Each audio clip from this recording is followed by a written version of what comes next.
Добра вечер, почитувани гледачи. Јас сум Анастасија Илиевска, а вие гледате За или Против. Денеска сме 26.12. Не сме на последниот ден на новата година, но во оваа емисија ќе направиме анализа на годината која што ја оставаме за нас пред да почне на предновогодишна еуфорија, односно да ви дадеме добро време да може да размислите сето оно што ќе го кажеме во вечерашната емисија, а имаме одличен соговорник со кој што ќе разговараме на многу теми поврзани не само со годината за нас, туку и со она што може да го очекуваме во 2026 година. Велам добра вечер за Драган Павлович. Добра вечер и за вас и за вашите гледачи. Каква оценка би даде на оваа 2025 година, генерално, не само на политички, него на сето оно што се случуваше во изминатава година? Па негде седмица максимум. Што значи тоа? Да може да го објаснеме? Задоволувачки со тенденција дека може и подобро. Што беше она што може да го кажеме дека беше најдобро во изминатава година, која станува збор за она што е стратегија на државата, разна државата? Па добро, државата во суштина е елемент кој влие на сечи животи. Така да оваа година е добра седмица, заради тоа што немавме големи скандали, немавме болести од типот како што беше короната, немавме немири во годината, немавме загубени затворени фирми, немавме инциденти по улици, намален е бројот на општ криминал и вулгарен криминал, намален е бројот на невработени, а зголемен бројот на вработени. Успеавме во време кога цела Европа се распаѓа, буквално и економски, политички, културни и цивилизацијски, да дојдеме во врвот по бруто домашен производ, по раст, кој е трети или четврти во Европа, што во Македонија од 90-та година наома не се случило никогаш да Македонија постои клучен економски резултат биде во врвот. Дали тоа затоа што другите се толку лоши или ние толку добри и релевантно? Четврти сме. Како што Македонија беше четврта во кошарка во Литванија и тоа се памти. Нова генерација не се создаде. Значи тоа е добрата страна што граѓаните би ги интересирало.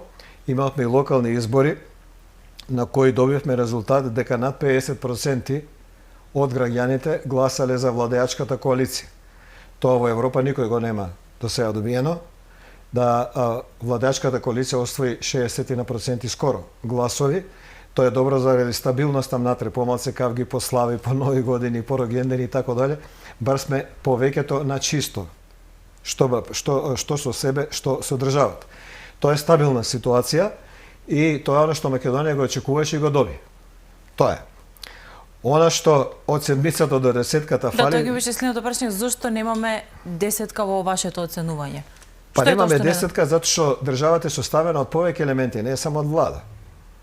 Владата е само еден дел. Тука е и собранието, и правосудниот систем, тука се и самите граѓани, тука е културата, навиките, околностите од регионот и од Европа. Тие не одат многу во смисла во интерес на Македонија. Ние за жал од трите система, односно трите столбови на државниот систем, имаме правосуден кој не покажа оваа година што може и како може.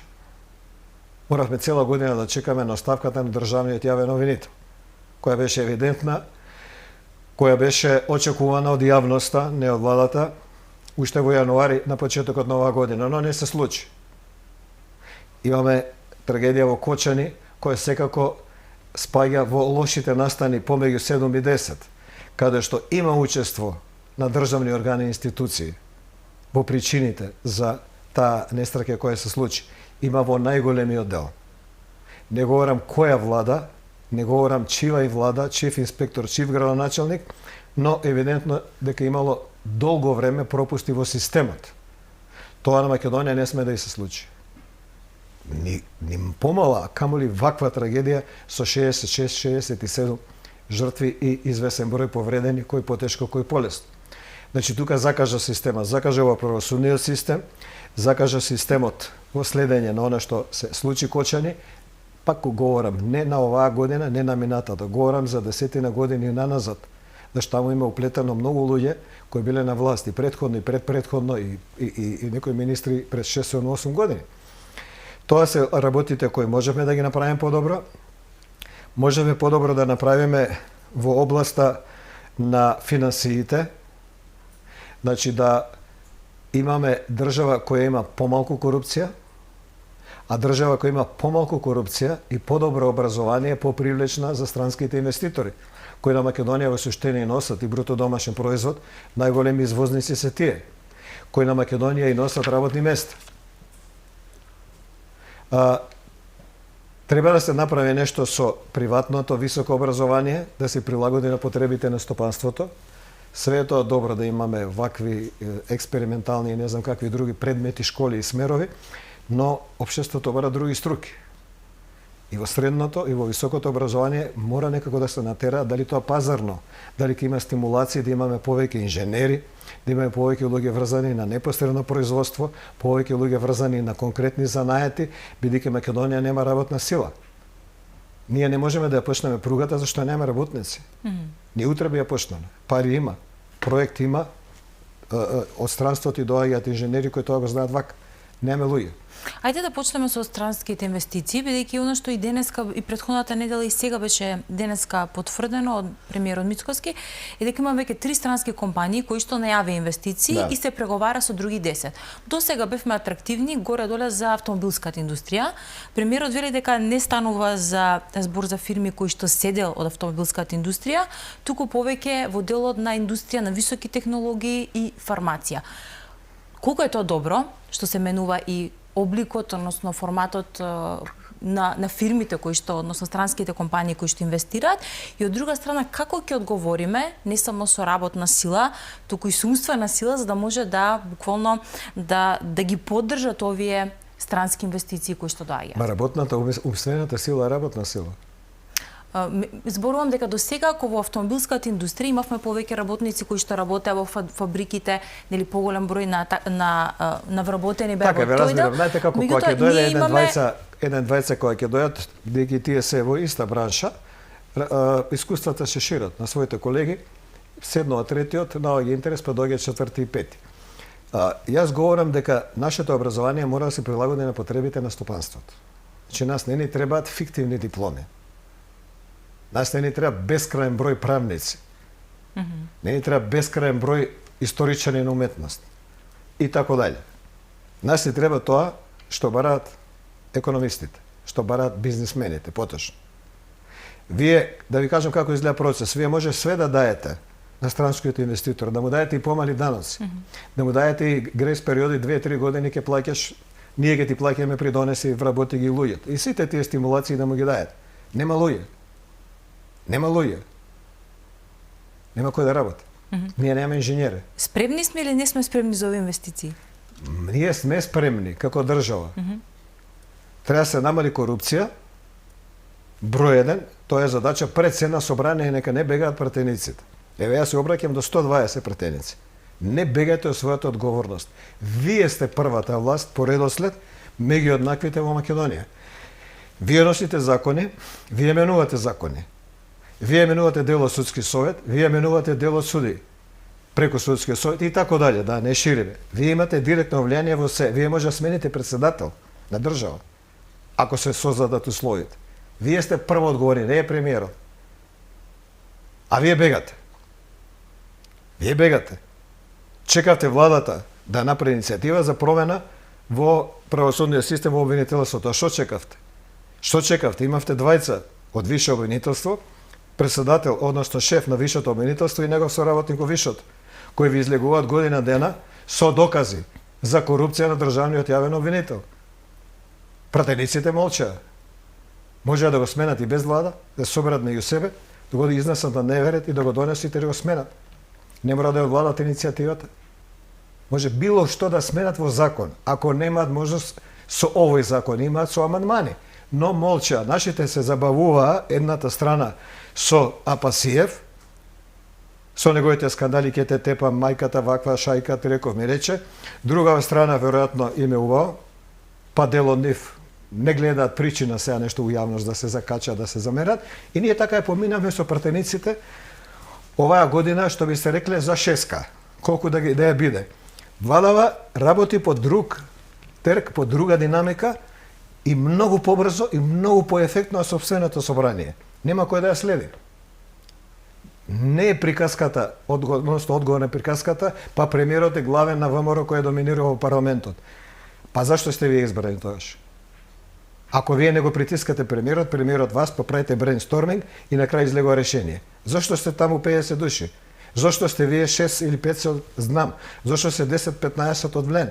Онда дајте по еден пратеник, па ќе дигне шефот на партија телефон и за тоа гласи и чао. Од собранието излегуваат иницијативите, видите во Америка, видите во Германија, видите во Италија. Од таму и се иницијативите. Премиерот доминира, премиерот е лидер, он е десетката у фудбал кој организира играта и додава топки, ама не ги дава сите голови. Значи, прво е собранието, второ правосудниот систем.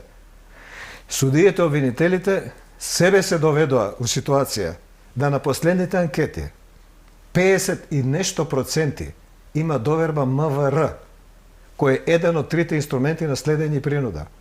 Еден само. За само година и колку месеци? 5. Дојде Панче Тошковски, од неколку проценти, 50% доверба во јавност. Значи може. Може. Дури и за година и пол може. Еве го. Втор по рейтинг владата, која беше последна, со Заев и со ВД премиерот Димитар Ковачевски. Беше последна по рейтинг. Значи може. Може. Кај е парламентот? Стигнете ги и престигнете ги. Давајте иницијатива, бушете ги, нервирате ги. Терете го и премиерот, и министерот, и сите, и судиите, и заканувате им се јавно. Не физички, секако. Ќе ве сменам, ќе сменам закон.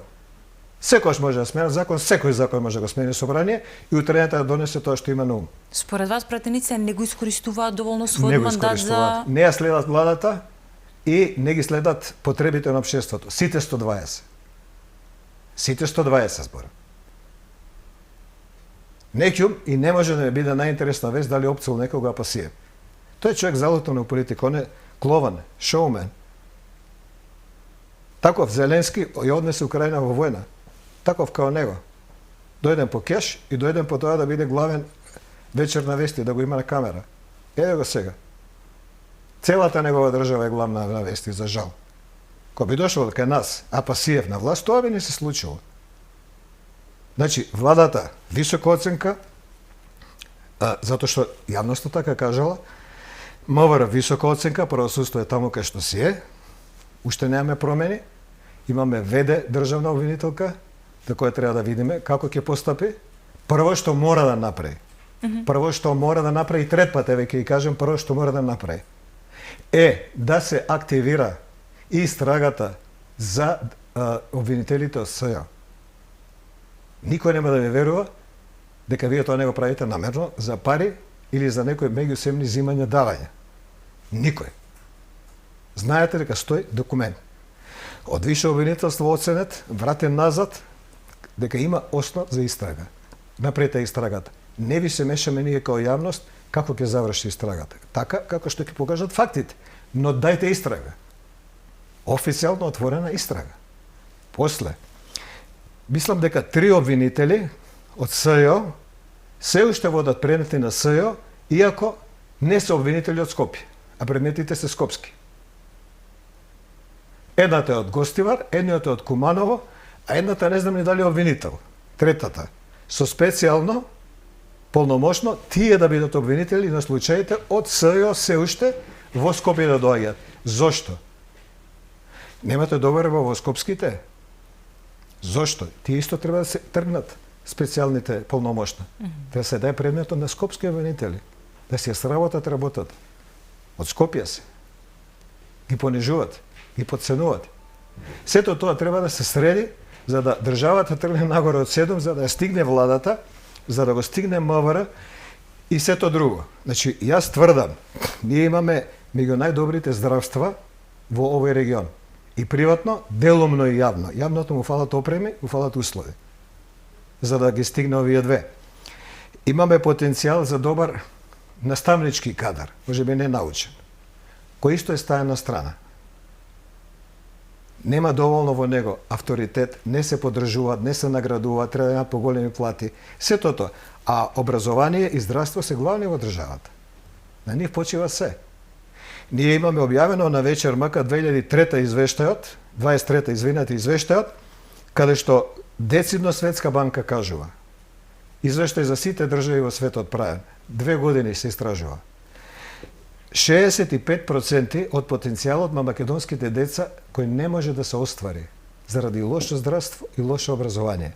2/3 од нашите деца се хендикепирани. Тоа е што СДСМ не може да го прости никој никогаш. Како што на левица све може да ја простите, но не можете бојкотот на референдум, односно бојкотот на попис.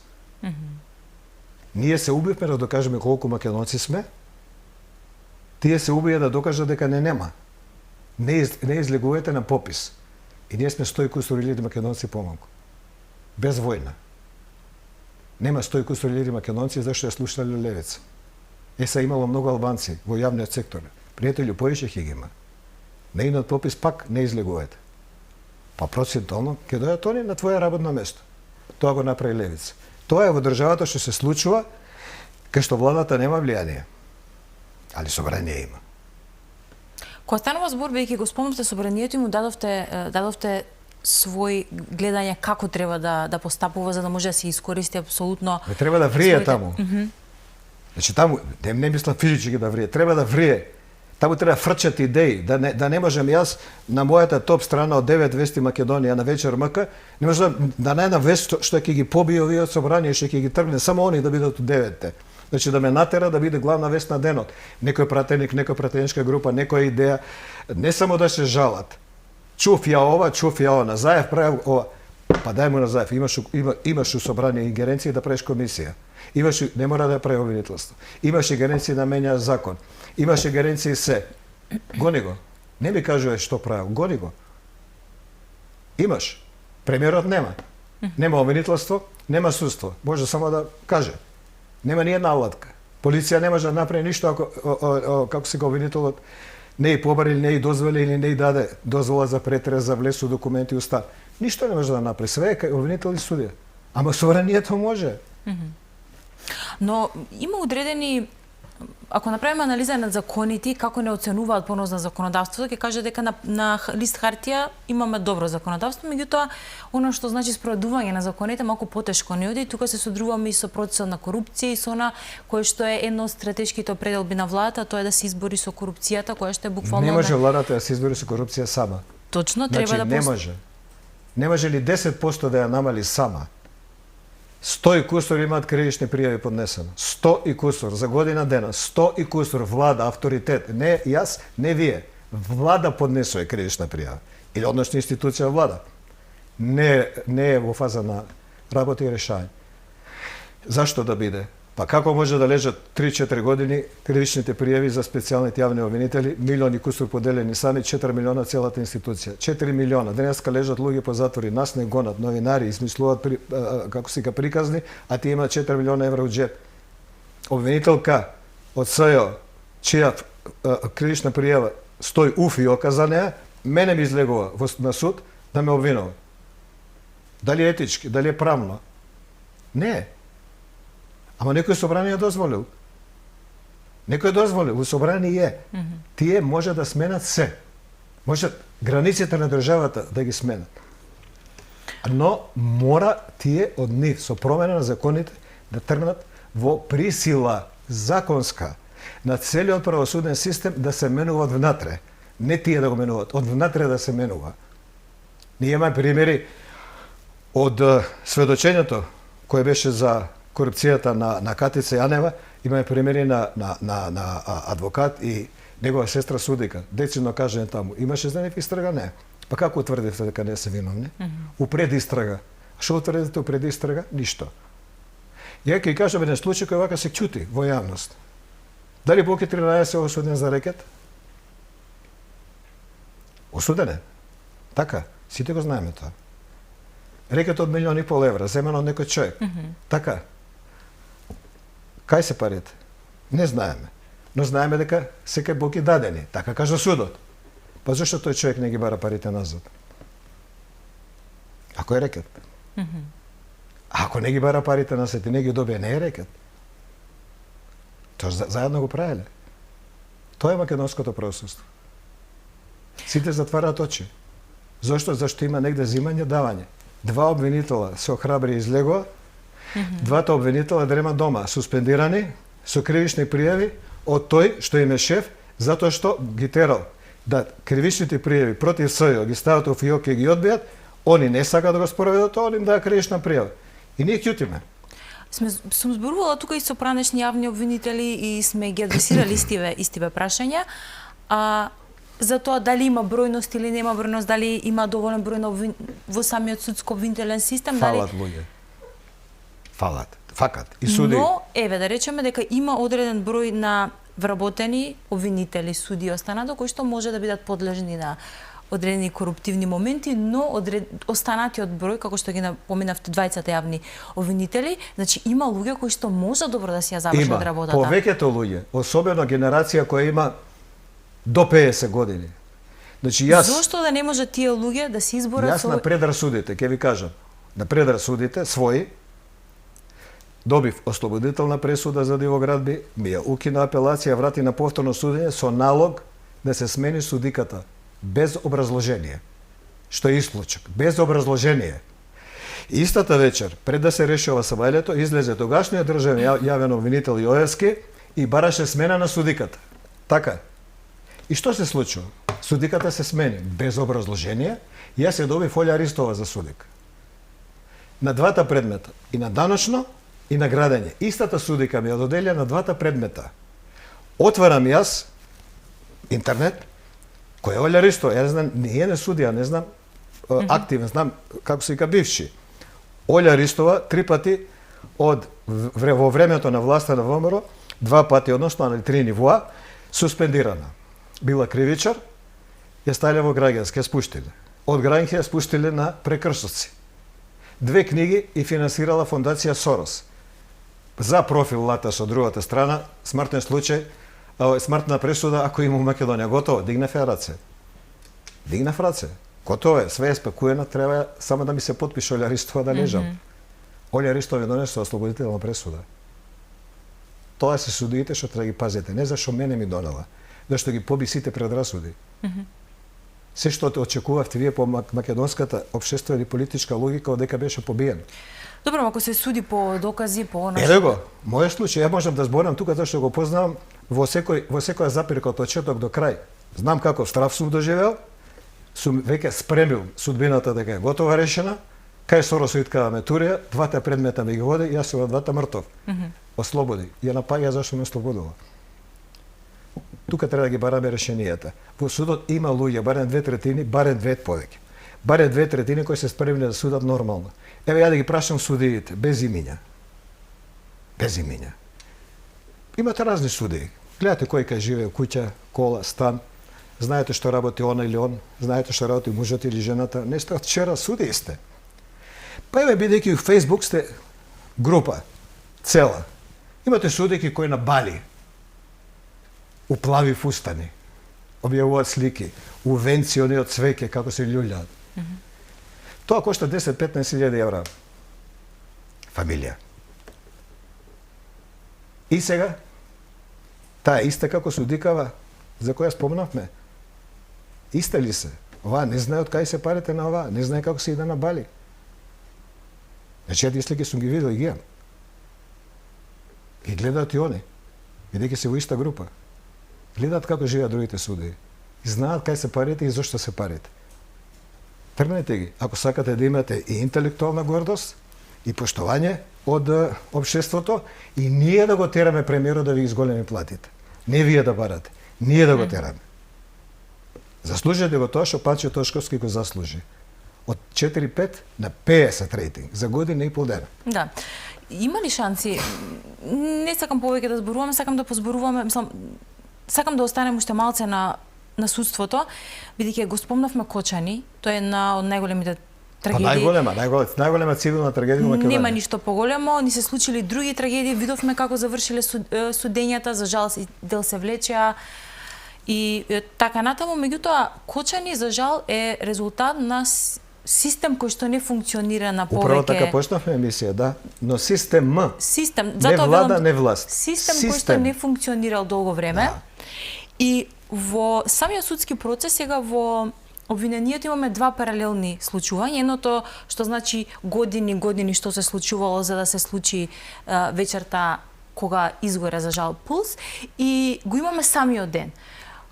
Многу мина го осудува начинот или го критикува начинот како обвинението има два различни действија во едно, односно нешто што се случувало години наназад и нешто што се случило во самиот кобен ден, и дека треба можеби одвоено да се Бидете, јас сум следел едно следење кое 12-15 години трае, кое во времето на ВМРО се случи. За интересите на Саша Мијалков и неговиот бизнис партнер. Се работи за браќата Миладинови од Струга, на кој најбрутално и беше се блокирано, се одземено преку ноќ. Зошто? Зашто не дадоа да земјиштето на кое тие полагаат право за градење, после аеродром, го заборав како се каше селото Јурумлери, некој друг гради. Најбрутално. Ги затворија сите сметки, плата не може да добиеш од куќа, од фабрики, фамилијата живееше по подруми кај роднини, едни од нив имаше и психички проблеми и така дале. Тоа трае 15 години, 13 или 15 години. 60 луѓе унутре учествуваат.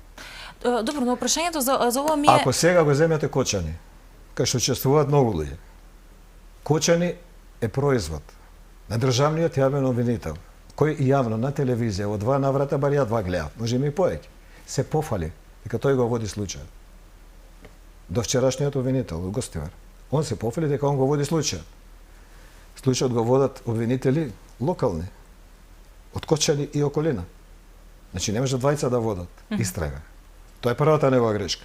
Се што понатаму се случува со судењето на Кочани, ќе биде последица на државниот јавен обвинител Коцевски кој се си отиде. Судијата не може да суди надвор од обвинение. Се согласувам, затоа ми беше прашањето во врска. Што да прави зашто судијата? На крај на денот судиите судат по однос на обвинението кое што им е дадено. Така Тие е. тоа обвинението, тоа е пишано Така е. и по однос на обвинението Толку е. судат. Не може да Толку суди е. нешто Не надвор може. од тоа. Голем, мислам дека јавноста во суштина случајот со Кочани ќе биде многу значаен да видиме како ќе заврши. Не, како владата се го заврши случајот во Кочани. Еве јавност, спомнавте јавност да ги врземе да имаме одговор. Полицискиот дел, прибирањето на докази и луѓе го вршеше полицијата која води Панче Тошковски. Односно владата со целиот нејзин систем, таму учествува и други институции, инспекторати и така дале, од владата. 50 и кусор посто има сега рейтинг. После Кочани има 50 кусор посто рейтинг, ама да не биде дека е само он. И другиве во тој рейтинг учествувале, ви кажувам, разни дирекции, инспекторати и сите други кои се поврзани со папирологијата за која следи пред Кочани. Не само од оваа влада, од претходната и од претходната. Значи може владата својата работа ја заврши. Таму ќе видите што напишал обвинителот. Нема да видите што напишала владата на судење. Па вие имате пасошите, 200 и кусур пасоши поделени на ординарни криминалци, чие движење е опасно по живот за околината, и бидејќи се пукаат меѓу себе на секој корак. Може дете да шеташ ти да те упуца некој погрешка. На нив им издаде МВР пасоши. Со тие пасоши шетаа по свет. Некој од нив загинаа со македонски пасоши. Нели имаше вести по Италија и по Украина. Така, кој беше суден? Службеници. Обични. Зашто ги судеа? Фалсификување службена исправа или нешто слично. Знаете што е тоа? Као да ја фатат дека продавате фалце карти за Вардар, за фудбал. Толку е тешко делото. Фалс диплома. Не сте завршиле до тој факултет, сте донели толку. Толку е. Тоа е безазлено, тоа не е јавна штета. Значи дека Но зошто така ги осудија? повеќе... Зашто тако беше обвинението. Тоа ми беше прашањето. И судиката излезе после тоа. Кога почна јавноста да се буни, што е ова ли се пресуди, овие ли се главните кривци. Такво беше обвинението. Тоа сакам да го кажам дека јавноста од друга страна ги чита, гледа, слуша, меѓутоа ова е многу важно, дека судот не може да досуди и да пресуди, освен ако обвинението тоа него... Не. Ништо надвор од тоа. Ништо. Значи обвинителството можеби тука ли е клучот каде што малку нормално. по-добро... Сведок не може да викне, значи судијата е паметен, бистар, гледа што се случува. Гледа дека му фалат 2-3 сведока, знае од прилика кој или од кој калибар или од која бранша, да ги изнесе да ја заокружи причава, да докаже тоа што веќе го има као представ. Он не може да ги викне. Обвинителот треба да ги викне. Не ги вика. Не ги вика. Завчера Ивона гостуваше кај ваш колега. Ландов, колега, не затоа што има подкаст, него зашто беше и во Сител, беше и во Канал 5 новинар и така дале. И се постави едно прашање за кое не го видовме одговорот до крај. Зошто се Шара револуција во суштина го уништи општеството? Шарената револуција стана атмосфера дека секој може што сака да прави, дури да вади приватни разговори, да го плюка, да го гази, да го гони, по социјални мрежи да го демонизира, се може. Се помести она што значи нормално, она што значи да Така е, од една страна, а од друга страна, тие телефонски разговори го уништија правосудниот систем, затоа што тоа е прв до сега масовен доказ кој бил употребен во судски систем, а да не е оригинал, да не е од ПИМ мерки и да не го вештачи никој. Ландов каже една работа, имало меѓународна техничка помош и стручна помош. Тоа не е вештачење. У Македонија може да вештачи само македонски вештак со МУР, со печат. Или, ако немаме од таа струка, некој друг со дозвола на судот. Така, па не е тоа вештачење. Не се тие докази вештачење. Значи што ако е вештачено, ако има статус на стручно проверено и констатирано, и му го дале на обвинителот, вие сте обвинител, така? Одбраната треба да има право на одбрана. Да има стручен соработник кој ќе го побие вашето условно вештачење. Тако нешто немаше на судењата. Нема вештачење. Со фотокопии, вие докажувате. Вие викате, ја должам данок. Давате фотокопија. Ја носам фотокопија, јас сум дал дупло поише данокот, врати ми са пола. Ама чекате, вика, имаш фотокопија. А ти што имаш? И ти имаш фотокопија. Зашто твојата фотокопија важи, мојата не важи? Тоа се случи со правниот систем. Кога виде дел од судиите, што се може и колку кеш се врти околу Заев и околина, влегува таа прича. Пари се тоа. Многу луѓе не може да одолеат. Освен тоа, името ном нешто од вчера новинар. Се уште ги немаме телефонските разговори од државното јавно обвинителство во Скопје, прислушкувани на нивните локални телефони. Тие ги нема. Тие некој ги има у џеб, со нив уценува луѓе. Дали го има у џеб заради приватни, интимни цели, бизнис цели, разговор со судија, разговор со обвинет, пазарење, размени на информации се, некој ги има у џеб. Тој некој СДСМ. У нивно време отида у џеб. Секој од вас и од нас, и секој од дека што гледа, може да е предмет на таа уцена. Бидејќи не знаат што сте разговарали и за кога сте разговарали. Сите обвинители се плашат дали не се они слушани, бидејќи не знаат кој све е слушан и зашто. Тоа остана кај тогашниот министер за полиција. Но не само кај него. Ние гледавме, Палевски имал разговори кои ги продавал. Ние Верушевски излезе, тој што ги колектирал телефонските разговори, дека голем дел од нив се монтирани и дека голем дел се продавани. Што значи секој од нас може секого да уцени, а можеме и вас.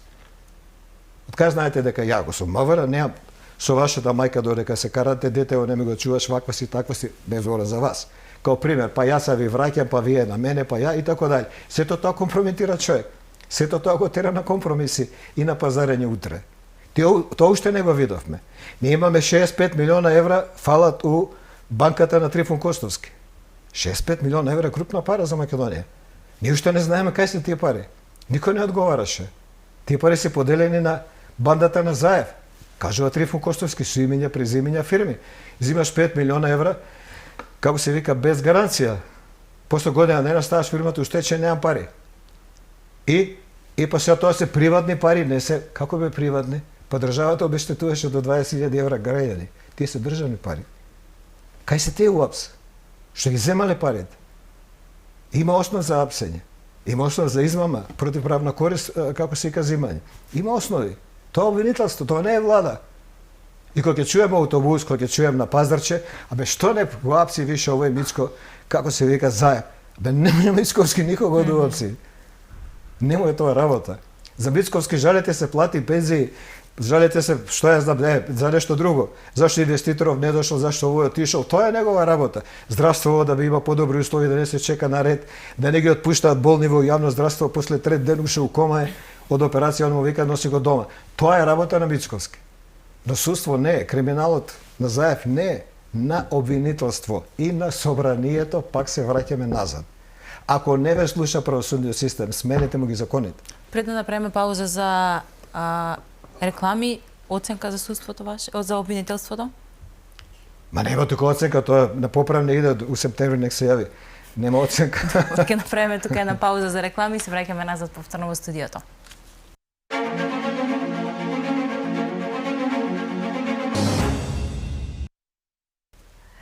Да се враќаме назад во студиото, го продолжуваме разговорот пред да можеме да изанализираме како ја гледате и што се очекува од последната 2026 година. Она што одбележа 2025 година во секој меѓу другото беа локалните избори. Дали бе резултат на целокупното незадоволство се претходно што се случувало од претходните 7 години, па и оно што значеше локална власт, бидејќи животот на граѓаните многу секојдневно се соочува нели со оно што значи локална власт, многу почесто отколку со централната власт. Имавме во суштина многу слаба поддршка за големи, важа за големи политички партии како што се Социјалдемократскиот сојуз и ДУИ, кои што пак беа партнери во владата претходниве години и кои што во суштина на некој начин беа дел од сите оние случувања кои што и во првиот дел ги зборувавме, од злоупотреби на системот и така натаму, за кои што да видиме како ќе и самиот правосуден систем што ќе прави понатаму. Што ќе се случува понатаму кога станува збор, бидејќи не ги искоментиравме ни социјалдемократите? Мислам дека победиле тие во кои имало поголема доверба дека ќе ги решат вашите потреби и проблеми во рамки на и локалната и централната власт, зашто таму учествува и луѓе од централната, кои министри, кои премиери. Но што тоа значеше за политичките партии и дали колку работеле толку добиле, тука нема многу филозофија. Видете, денеска СДСМ... Бидејќи од едната и од другата партија... Денеска СДСМ, овие денови прави ново раководство. Доаѓа човек силно на Фршковски кој е фатен како шмрка бело на работа. Тоа ли е партија? Тука завршува приказката. Нема што да збориме поише за таа партија. На кога таа партија, на чие дете, на чие муж или жена или ќерка, ќе му биде пример и надеж дека ќе донесе нешто боле. Вие имате член на претседателството на Левица, кој излезе да рече дека партијата се дрогира. Тоа не сум го кажал ја. Тоа е јавен податок кој се вртеше со денови. Овој се вртеше исто со денови. И тука завршува зашто би гласале.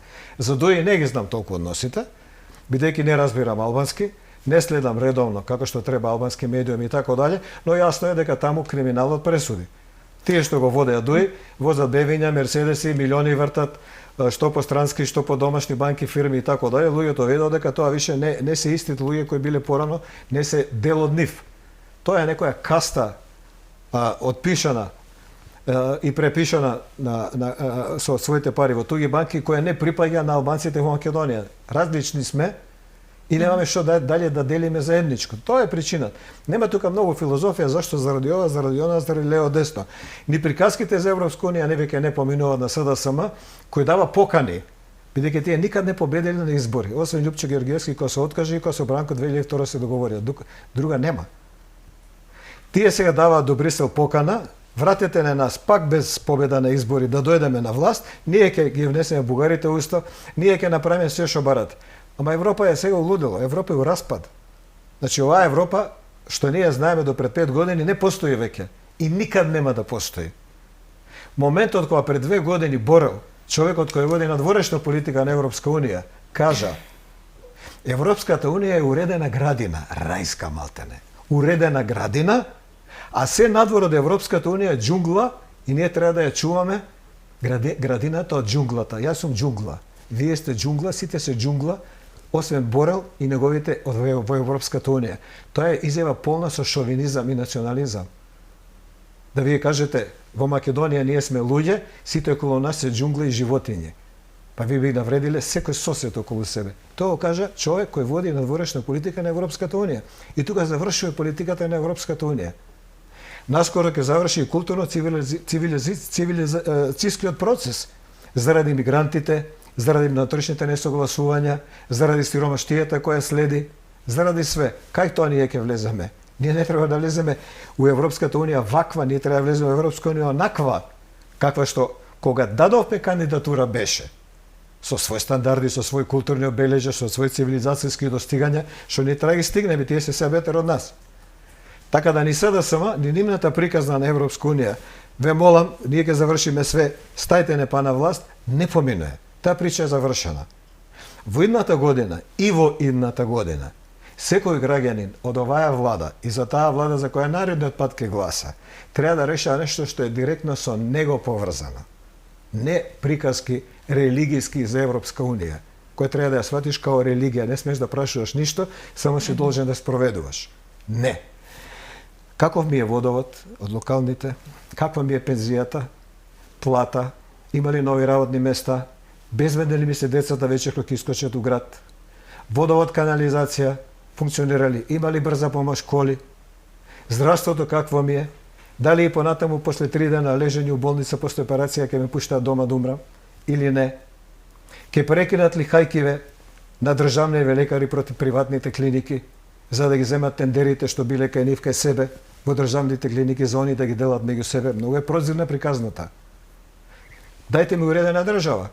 Тоа се бара од владата. Овие очигледно тоа им го дава. Затоа имат скоро 60% поддршка. Иначе зашто би имале? Да, затоа ги споменав и локалните избори, бидејќи во суштина за да може овој систем да функционира и водовод и локално од да може водовод до врвот. До врвот, затоа го ги реков. Значи треба да има функционирање на сите ниво. И да нема корупција. Че има корупција, нема систем. Да ги упозорам, како се кара македонски, да ги укажам на граѓаните. Се појавува екипата што правеше шарената револуција, се појавува сега во Скопје. Две агенции, едната се вика Голин. Човекот кој ја водеше беа двајца, Иван Бендер умре пред некоја година. Се јавува тука по барање на СДСМ, тие се скупи играчи, некој друг ги плаќа. СДСМ не. Заев од пари од джеб што ги украл не дава. Некој друг ги плаќа. Некој други корумпирани за да ги бранат. Се појавуваат луѓе кои ви направија шарена револуција. Шарена револуција која ви донесе референдум и шарена револуција која ви го смени името. Сакате да кажете дека сега се донесени за повторно некои тука се движат случувања низ Скопје снимени приметени. Која им е целта? Целта им е пропаганда. Целта им е пиар. Каде ќе ја сконцентрираат сега? Против влада и против нас, кои не да, сме ма каде под ќе ја таргетираат? Ако шарена низ граѓаните, социјални мрежи, отварање нови измислени скандали кои не постојат, како што беше последниот како се вика скандал, кај што вие треба да докажувате дали Мицковски бил таму или не бил, а човекот не бил. Дали човекот потпишал договор да ние импортираме мигранти од Лондон. И сега пази, како да докажеш дека не? И ова мислите дека што беше поврзано така со тоа е нивно дело. Така е. Како да докаже он дека не потпишал? Како да докаже? Дека нема такво нешто. Ама тоа е таен договор. Тој што го знаете вие не е тој. Тоа си тие од агенција Голин. Едни од двете, ви кажувам. Другата е уште полоша. Целта е да се создаде некој немир, Целта е да се создаде во општеството дезориентација од главните потреби и цели на еден обичен граѓанин, за кој збориме здравство, образование, сигурност, безбедност, работни места, плата, водовод, канализација, паркинзи и така дале, да идеме сега на теми кои никој не може да ги докаже, а може да те вознемират. Може да ти создаде незадоволство, кој од почетокот не знаеш колку да го усмериш, а маркара го усмериш кој е на власт. И сето тоа се школи кои се учат и кои јас сум го предавал тоа, односи со јавност и промоција, и постојат механизми како се спроведува. Тоа го прават сега. Истите агенции кои прават шарена револуција. Значи, очекувате вакви афери да има на тони. Но, гледајте дали било кој од тие афери решава било кој ваш проблем. Било кој ваш проблем. Ако некој сака да ви докаже дека има поголема корупција од власта на Заев и веде премиерот ДК од Куманово, тешко. Ние имаме мерење 20 години на назад од Transparency International, каде што 118 место по ранкинг беше СДСМ. Кога бевме со ВМРО бевме 40. 80 места се паднати они. И немаме што поише збориме за корупција. Сето тоа е за да не гледате што се дешава во правосудство. Што се дешава со странски инвеститори. За да не гледате дека сме трети или четврти во Европа по бруто раст на домашен производ. Тоа ствараат овие групи по задачи. И јас прашам кој ги плаќа. Се ради за стотици илјади евра. Јас сум имал средба со нив. Едниот од нив ми кажа се Иван Бендер, што се случува за време на шарена револуција и против сител. Насилствата, кршењата, демонстрациите, упадите, они ги организирале со Заев. Заев им останал 250.000 евра дужен. Не им ги платил. Не ним ни повеќе отидов у Белград. 3,5 сата разговарав. Нивната шема ми е вака јасна као бел ден. Истото го прават сега, само други, од истите агенции. Ако сето ова го споменавме во разговорот и во првиот и во вториот дел, многу често се и во пишаните медиуми светски, во светски и во нашивет се обидува да се кажа некои трендови или движења во следната година. Кои ќе бидат движења и трендови во следната Све зависи од војната во 2026? Русија. Све зависи од војната во Русија. Ние сме врзани на Европска унија пред се економски и на своите соседи пред се економски. Европа е на колена, нема пари, нема лидерство, нема ништо, хаос е, немаат ни струја, немаат ни вода, сигурно ништо нема, ние не сме тема. Тој што ги лаже дека ако ние нешто направиме ќе добиеме преговори, разговори, 30 година ќе влеземе, тоа се причи. Прашање Европска унија до 2030 дали нема внатре да се смени во 3 нивоа, во кој ние ќе видиме третото кој може да седи, ама нема право да гласа. Тоа не е тема. Тема е за едната година за граѓанинот, ова што преднаку го зборевме. Вода, струја, здравство, образование, безбедност, своја на децата, пензија, плата. Тоа е тема. Тоа очекуваме во идната година од локалната и од централната власт, како и од председателката на државата. И помалку верување на тимовите за прајање скандали и шарени револуции од типот на Канвас и од типот на Голин. Помалку од тоа. Видовте тие скандали, тие афери, тие шарени револуции во Украина до што доведоа. Видовте и кај нас до што доведоа. Во една држава стана премиер Зоран Заев. Таа држава се викаше Република Македонија. Но функцијата ја напушти од друга држава, од Северна Република Македонија. Затоа што шарената револуција многу возможи тоа. За да не ви се деси пак, игнорирајте ги разни голини, канваси и слични.